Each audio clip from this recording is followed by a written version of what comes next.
Hello, it's Philip Taylor speaking from Richmond Green Chambers in London. Today I'm looking at a very interesting book which has come to us on what is a really important subject in the 21st century, and it is the subject of freedom of speech. This book is called Freedom of Speech Under Attack. We'll look at it in a minute. It's been edited by two people, and I hope I pronounce their names correctly. Afshin Elian and Gelin Mollier. Now, I may have got the names incorrectly pronounced, but those are the names of the people who've written this book. It comes from 11 International Publishing, based in The Hague. We'll have a look at the book in a minute, but my wife Elizabeth and I talked about this subject. We've reviewed a number of books in this area, which is of general interest to many people, and of course great concern as well. We gave the title of our review of this work, Freedom of Speech, The Principles and Practicalities Examined. Now let's have a look at the book first of all. Here it is. There's the front cover there. Then there's the spine. Then that's the back. It's a paperback. See that? Now the book, it actually runs to 322 pages. The contributors are listed at the back. The two editors have brought all these people together. You can see the list of people mentioned there. A large number of them. But the names are actually at the back. Then what you've got is you've got no index, but you do have substantial numbered footnoting, which is at the bottom of each of the main pages. And if we go to the front of the book, you've got that detail there for the front page itself. Then you have a very important preface, which I shall refer to in a moment, because this is a follow-up book to one which appeared in 2011. There's a note from the editors, and again I will refer to that in a moment. It's about the attack on the satirical magazine Charlie Hebdo in Paris on the 7th of January 2015, and there's obviously an updated note there which will assist. It's a difficult area for some people because when I'm recording this in the summer of 2015, over the table of contents, and events are still very fresh in many people's mind about the appalling massacre of people on that horrific day. Then we go into the introduction, the various aspects of freedom of speech by the two editors to start the book off. What you do have are the various parts shaded for parts 1, 2 and then 3. Part 3 particularly interesting, the legal philosophical dimension of freedom of speech. Now, as I've said, this is not an issue which is just for barristers and solicitors in England and Wales in the English legal system. It's a much wider subject than that. It's an international subject. It's based very much on what rights we have, what human rights we have, both through the UN and through the European Convention on Human Rights, which of course is a fundamental right granted to us at the moment under the Human Rights Act 1998. But we then look at it in connection with its application and where in fact it's abused and where there are collisions with other types of right. In other words, the right of freedom of expression and freedom of speech as opposed to the right to privacy, for instance. However, in this case, as I said earlier, the germination of this book has come out of the Charlie Hebdo attack on the 7th of January 2015. That is a very important turning point, I would suggest, as to where we're going at the moment with the issue of freedom of speech. And I declare, and my wife and I certainly would both declare, we are fully in support of complete freedom of speech to say what we want to say. And that must be relevant to anybody such as ourselves. I'm a lawyer, a barrister, but I'm also a journalist, and so is my wife. And I think that it must be of prime importance to everybody to understand that that is where we come from, on the basis that if you don't have the freedom of speech, and that this title is Freedom of Speech Under Attack, if you don't have that freedom, it does lead to a tyranny. Whether it's a left or right-wing tyranny, it's still the same thing, it's a tyranny. It's totalitarianism, it's not acceptable in a democratic society. So that is the starting off point in terms of philosophical principle. This is what we say about the book because it's an important contribution to where we are in the middle of 2015. There is scarcely anyone in any Western democracy who would not uphold and support the principle of free speech. Voltaire's dictum, whether you're fond of Voltaire or not, comes to mind, namely, "I may disagree with what you say, but I will defend to the death your right to say it." I support that, and I'm sure most people who are sane and sensible do. There are some who don't. Free speech, indeed, is the linchpin of a democratic society, as public policy is largely determined by that which is written and spoken in the context, ideally, of informed debate.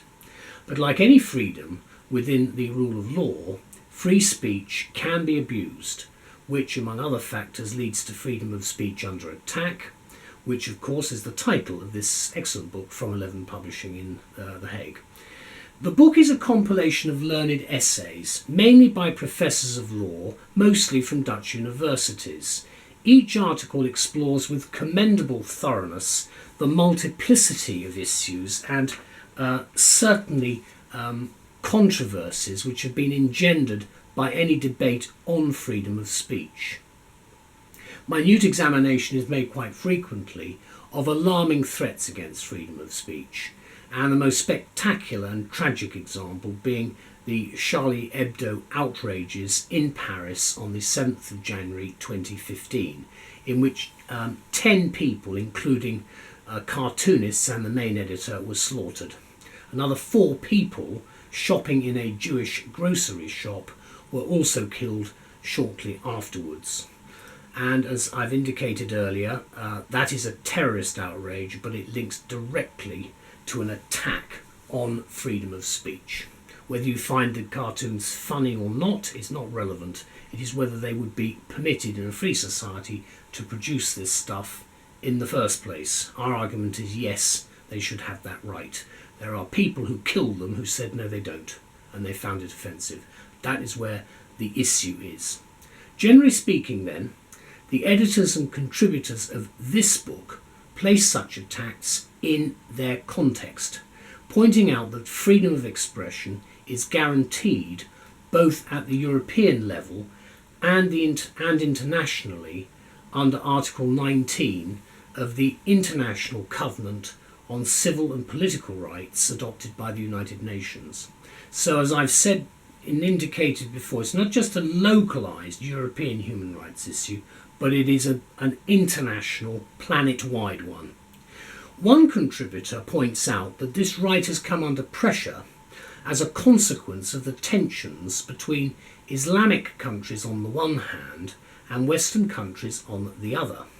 Several other contributors, after careful study of the Charlie Hebdo case and a number of other recent cases, have concluded that increasingly the limits of free speech are being determined not by a legislature or a judiciary, but by a terrorist organisation or organisations and individuals themselves, leading to a new kind of censorship. Well, I'll tell you, we've been through all of this before with the IRA, the PLO, just about, you name it, any of those groups, they've all been at it. So it's nothing new, but the problem is, how do we deal with it? We haven't really got that far yet, but what we do need to know is to identify in 2015 what we're now facing today.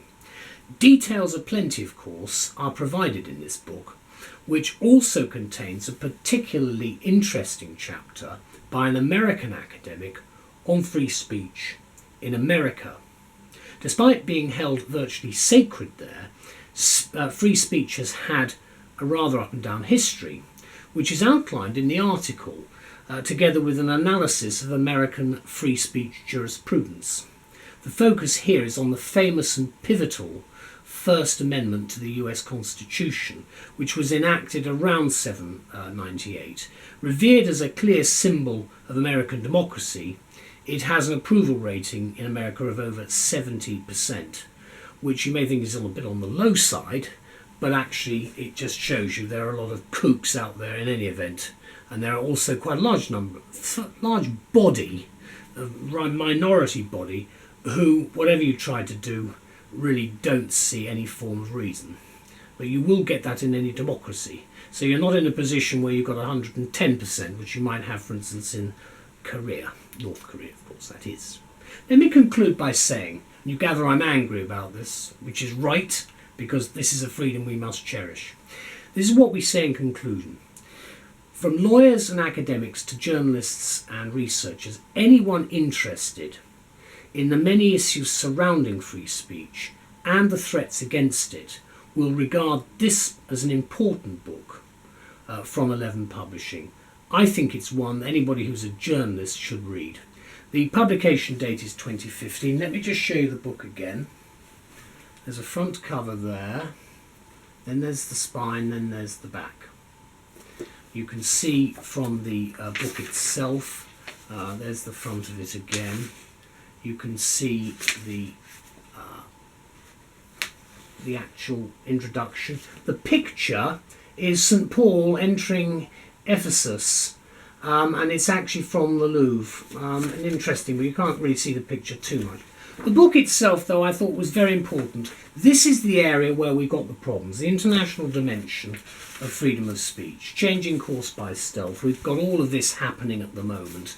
The only thing I didn't have, which I'd have liked, was an index. The contributors are listed. I can't go through them by name, but you do have a huge amount of detailed footnotes. And the last chapter is called The New Censorship. And I'll leave you with that thought, because I don't believe in censorship of this sort at all. You have to have the right to say what you feel. It has to be done within reason, of course, but at the same time, people should have the right to express themselves. This is the start of a new debate after those outrages in January. I hope people are aware of it. I found this a great contribution to the continuing debate, and I'm sure we're going to have more of it. Thank you, 11 Publishing, and thank you to the editors and the contributors. It's a very well thought out book, well worth reading. Not difficult to read. It's a good argument to put forward, though. Thank you. Bye-bye.